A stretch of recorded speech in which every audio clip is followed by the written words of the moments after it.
Presiden Republik Indonesia Prabowo Subianto menyampaikan, duka cita mendalam atas gugurnya 3 prajurit TNI saat menjalankan tugas dalam misi perdamaian di Timur Tengah. Prabowo menyampaikan belasungkawa kepada keluarga para prajurit, serta memberikan penghormatan atas pengabdian dan pengorbanan mereka dalam menjalankan tugas negara. Prabowo menegaskan, pengabdian para prajurit merupakan bentuk dedikasi dan keberanian dalam menjaga perdamaian dunia, sekaligus membawa nama baik Indonesia di kancah internasional. Pemerintah Indonesia memberikan penghormatan setinggi-tingginya atas jasa dan pengorbanan para prajurit yang telah menjalankan tugas mulia demi perdamaian.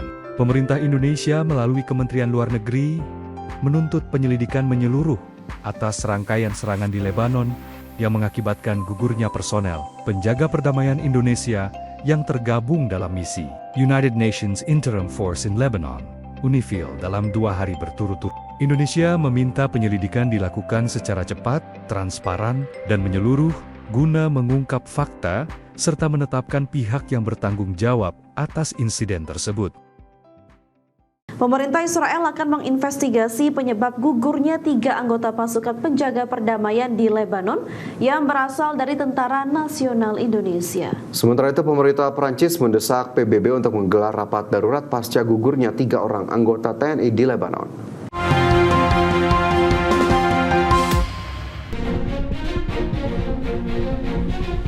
Pemerintah Israel berencana melakukan penyelidikan atas gugurnya 3 personel Tentara Nasional Indonesia yang tergabung dalam pasukan penjaga perdamaian di Lebanon atau UNIFIL di wilayah Lebanon Selatan dalam 2 hari terakhir. Kementerian Pertahanan Israel dalam pernyataan resminya menyebut insiden yang menyebabkan gugurnya 3 orang anggota TNI tersebut akan ditinjau secara menyeluruh guna mengetahui penyebab peristiwa itu. Israel mengklaim lokasi peristiwa yang menyebabkan gugurnya 3 orang anggota TNI berada di wilayah Lebanon Selatan yang notabene merupakan area pertempuran aktif antara pasukan Israel dan kelompok Hizbullah, sehingga diasumsikan bahwa insiden yang menyebabkan gugurnya 3 anggota TNI menjadi mutlak dipicu oleh tindakan Israel. Secara terpisah, Kepala Misi Pemeliharaan Perdamaian PBB Jean-Pierre Lacroix mengkonfirmasi pasukan penjaga perdamaian asal Indonesia terkena ledakan di dekat Bani Hayyan, sektor timur. Lacroix menegaskan, pasukan penjaga perdamaian semestinya tidak menjadi sasaran serangan dari pihak yang bertikai. This morning, 2 Indonesian peacekeepers lost their lives in an explosion that hit a UNIFIL logistic convoy, destroying their vehicle near Bani Hayyan in Sector East. 2 more peacekeepers were injured, 1 seriously. The origin of the explosion has not been determined. Yesterday, a peacekeeper of the Indonesian contingent was killed in an explosion inside the UNIFIL base in Et Taib, also in Sector East. Another peacekeeper was critically wounded and was evacuated to a hospital in Beirut. We strongly condemn these unacceptable incidents, and peacekeepers must never be a target. Gugurnya anggota TNI dalam insiden di Lebanon mendorong pemerintah Prancis mendesak digelarnya pertemuan darurat Dewan Keamanan PBB. Menteri Luar Negeri Prancis Jean-Noël Barrot pada Senin kemarin meminta segera diselenggarakan rapat darurat Dewan Keamanan PBB menyusul insiden serius yang melibatkan pasukan penjaga perdamaian PBB.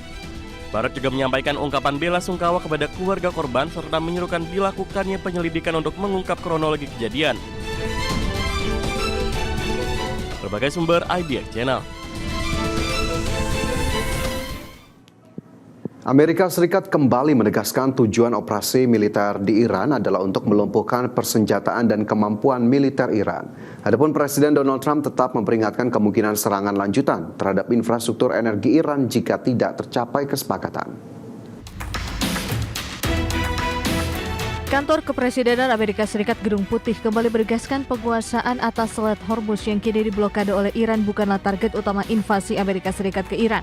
Juru bicara Gedung Putih Caroline Leavitt menyebut prioritas utama Presiden Donald Trump dalam operasi militer di Iran adalah menghancurkan kemampuan militer Iran, termasuk angkatan laut, infrastruktur rudal, dan drone.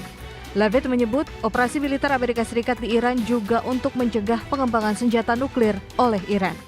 As I've said repeatedly and as the president has laid out, the objectives of Operation Epic Fury are as follows: destroying the Iranian Navy, destroying their ballistic missiles, dismantling their defense industrial infrastructure that produces those weapons that have long threatened the United States and our allies, and then of course preventing Iran from ever obtaining a nuclear weapon. The full reopening of the Strait is something the administration is working towards, but the core objectives of the operation have been clearly defined for the American people by the Commander-in-Chief. Sebelumnya, Presiden Donald Trump menyatakan upaya mengakhiri konflik antara Iran dan Amerika Serikat telah menuju arah yang lebih baik. Namun Trump tetap memperingatkan kemungkinan serangan lanjutan terhadap infrastruktur energi Iran jika tidak tercapai kesepakatan. Ia menyebut target potensial Amerika Serikat mencakup pembangkit listrik, ladang minyak, hingga fasilitas strategis seperti Pulau Kark. Berbagai sumber IDX Channel. Pemirsa, Arab Saudi resmi mengaktifkan kapasitas penuh jalur pipa minyak Timur Barat guna mengamankan ekspor energi menuju wilayah Laut Merah. Langkah strategis ini diambil sebagai jalur alternatif utama setelah Iran melakukan blokade total terhadap Selat Hormuz yang melumpuhkan jalur perdagangan minyak dunia. Arab Saudi resmi mengaktifkan kapasitas penuh jalur pipa minyak Timur Barat guna mengamankan ekspor energi menuju wilayah Laut Merah. Jalur pipa Timur Barat milik Arab Saudi kini beroperasi dengan kapasitas penuh sebesar 7 juta barel per hari guna memitigasi dampak penutupan Selat Hormuz. Sekitar 5 juta barel minyak mentah kini diekspor melalui pelabuhan Yanbu di Laut Merah, sementara sisanya dialokasikan untuk kebutuhan kilang domestik. Meski telah dipersiapkan selama beberapa dekade, jalur sepanjang lebih dari 1.000 km ini dinilai belum mampu sepenuhnya menggantikan perat Selat Hormuz yang biasanya dilewati 20 juta barel minyak setiap harinya. Selain minyak mentah, negeri petrodolar tersebut juga terus memacu ekspor produk olahan minyak dengan volume mencapai 700.000 hingga 900.000 barel per hari. Upaya ini menjadi tumpuan utama Arab Saudi dalam menjaga stabilitas pendapatan negara di tengah eskalasi konflik regional yang kian memanas pada 2026 ini. Namun, ketergantungan pada jalur Laut Merah tetap menyimpan risiko keamanan tinggi menyusul pernyataan keterlibatan kelompok Houthi asal Yaman dalam perang. Adapun, keamanan di wilayah Laut Merah kini menjadi perhatian serius setelah kelompok Houthi yang berafiliasi dengan Iran mulai menyerang kapal-kapal komersial sebagai bentuk solidaritas terhadap pejuang Palestina. Aksi serangan ini kembali mengguncang perdagangan global dan meningkatkan risiko pengiriman energi melalui perairan tersebut. Pemerintah Arab Saudi kini terus memperketat pengawasan di sepanjang jalur pipa dan pelabuhan industri guna memastikan aliran energi tetap terjaga di tengah ancaman sabotase yang dapat memperburuk krisis energi dunia. Sebagai sumber IDX Channel. Pemerintah Korea Selatan bersiap memperluas kebijakan pembatasan penggunaan kendaraan ke masyarakat luas guna menekan konsumsi energi nasional.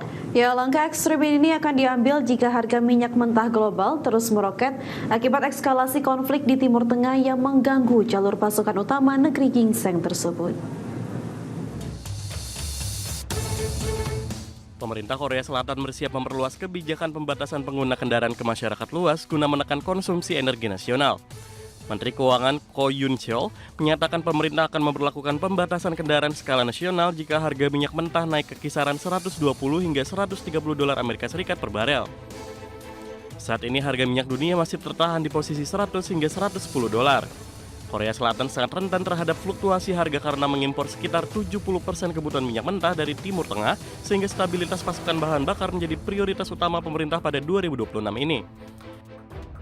Jika kebijakan ini terwujud, maka ini akan menjadi pembatasan energi skala besar pertama bagi masyarakat Korea Selatan sejak Perang Teluk tahun 1991 silam. Saat ini, sistem rotasi 5 hari berdasarkan nomor plat kendaraan baru diberlakukan secara terbatas untuk sektor publik. Pemerintah juga mempertimbangkan opsi tambahan pemotongan pajak bahan bakar guna meringankan beban ekonomi masyarakat jika peringatan krisis energi harus dinaikkan ke tingkat tertinggi.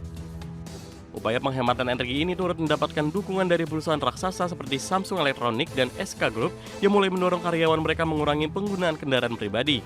Para pejabat dan anggota parlemen juga gencar mengampanyekan penggunaan transportasi umum serta sepeda melalui media sosial sebagai contoh bagi warga.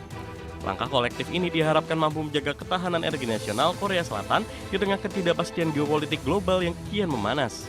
Sebagai sumber IDX Channel.